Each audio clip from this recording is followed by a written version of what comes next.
San Alonso de Orozco. Alonso de Orozco nació el 17 de octubre de 1500 en Oropesa, provincia de Toledo, España, donde su padre era gobernador del castillo local. Cursó los primeros estudios en la vecina Talavera de la Reina y durante 3 años actuó como seise o niño cantor en la Catedral de Toledo, en la que aprendió música con notable provecho. A la edad de 14 años fue enviado por sus padres a la Universidad de Salamanca, donde ya estudiaba uno de sus hermanos. Los sermones de la Cuaresma de 1520 predicados en la catedral por el profesor Agustino Tomás de Villanueva sobre el Salmo In exitu Israel de Egipto maduraron su vocación a la vida consagrada y, poco más tarde, atraído por el ambiente de santidad del convento de San Agustín, entró en él, emitiendo en 1523 la profesión religiosa en manos de Santo Tomás de Villanueva. Una vez ordenado sacerdote en 1527, los superiores vieron en Alonso tan profunda espiritualidad y tal capacidad para anunciar la palabra de Dios que muy pronto lo destinaron al ministerio de la predicación. Ya desde los 30 años ocupó también diversos cargos, pero a pesar de su austeridad de vida, en el modo de gobernar se mostró lleno de comprensión. Impulsado por el deseo del martirio, en 1549 se embarcó para México como misionero, pero durante la travesía hacia las Islas Canarias padeció un grave ataque de artritis y los médicos, temiendo por su vida, le impidieron la prosecución del viaje. En 1554, siendo prior del convento de Valladolid, ciudad desde decenios atrás residencia de la corte, fue nombrado predicador real por el emperador Carlos V y, al trasladarse la corte a Madrid en 1561, también él tuvo que pasar a la nueva capital del reino, fijando su residencia en el convento de San Felipe el Real. Vida sencilla. No obstante a ejercer un cargo que estaba exento de la jurisdicción directa de sus superiores religiosos y dotado de renta, renunciando a privilegios, quiso vivir como un fraile más, en pobreza y bajo la inmediata obediencia de sus superiores. Solamente hacía una comida, dormía a lo sumo 3 horas, porque decía que le bastaban para emprender el nuevo día, y en una tabla por cama, con sarmientos por colchón. En su celda no había más que una silla, un candil, una escoba y unos libros. La eligió cerca de la puerta para atender mejor a los pobres que hasta allí se acercaban a suplicarle ayuda. Sin que la cotidiana asistencia al coro le resultara de obstáculo, además de cumplir con sus obligaciones como predicador regio, visitaba a los enfermos en los hospitales, a los encarcelados en las prisiones y a los pobres en las calles y en sus casas. El resto del tiempo lo pasaba en oración, en la composición de sus libros, y preparando sus sermones.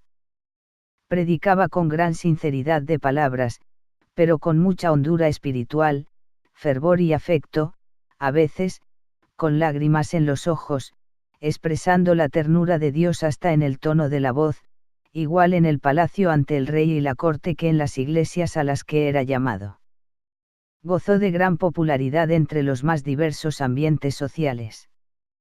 Personajes de la sociedad y de la cultura testificaron en su proceso de canonización, tales como la infanta Isabel Clara Eugenia, los duques de Alba y de Lerma, los literatos Lope de Vega, Francisco de Quevedo y Gil González Dávila. El trato con las clases elevadas no le desvió de su sencillo estilo de vida. Su fama se extendió por toda Madrid. El pueblo que le llamaba, muy a pesar suyo, el Santo de San Felipe, lo amó apreciando en él su exquisita sensibilidad en el acercarse a todos sin distinción. Obras. Compuso numerosas obras tanto en latín como en castellano. La simplicidad de los títulos indican la intención pastoral del autor. Regla de vida cristiana, 1542, Vergel de oración y monte de contemplación, 1544, Memorial de amor santo, 1545, Desposorio espiritual, 1551, Bonum certamen, 1562, Arte de amar a Dios y al prójimo, 1567, Libro de la suavidad de Dios, 1576, Tratado de la corona de Nuestra Señora, 1588, Guarda de la lengua, 1590. Como su acción, los escritos nacieron de su espíritu contemplativo y de la lectura de la Sagrada Escritura. Devoto de María, estaba convencido de escribir por mandato suyo. Cultivó también un ferviente amor a su propia orden, componiendo obras sobre su historia y su espiritualidad con ánimo de mover a la imitación de sus hombres mejores.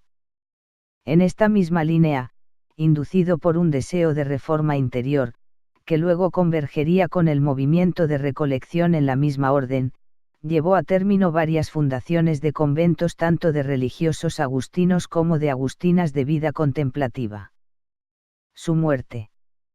En agosto de 1591 cayó enfermo con fiebre, sin faltar por eso ningún día a la celebración de la misa, puesto que nunca, ni siquiera en el transcurso de sus diversas enfermedades, había dejado de celebrar el santo sacrificio, ya que repetía con cierto gracejo que Dios no hace mal a nadie. Durante su enfermedad, fue visitado por el rey Felipe II, el príncipe heredero Felipe con la infanta Isabel, y el cardenal arzobispo de Toledo, Gaspar de Quiroga, quien le dio de comer de su mano y le pidió la bendición. La noticia de la muerte, acaecida el 19 de septiembre de 1591 en el Colegio de la Encarnación que había fundado 2 años antes, actualmente sede del Senado español, conmocionó la ciudad. Por la capilla ardiente pasó el pueblo de Madrid, que, como refiere Quevedo, se agolpó ante la iglesia del colegio hasta derribar las puertas, pues todos deseaban hacerse con reliquias, astillas de la cama, fragmentos de sus ropas, zapatos y cilicios. El cardenal arzobispo se reservó para sí la cruz de madera que durante largos años el santo de San Felipe había llevado consigo. Fue beatificado por León XIII el 15 de enero de 1882 y canonizado en 2002 por el beato Juan Pablo II. Vicisitudes históricas hicieron que sus restos fueran trasladados a distintos lugares. Actualmente reposan en la iglesia madrileña de las Agustinas hasta este momento denominadas del Beato Orozco.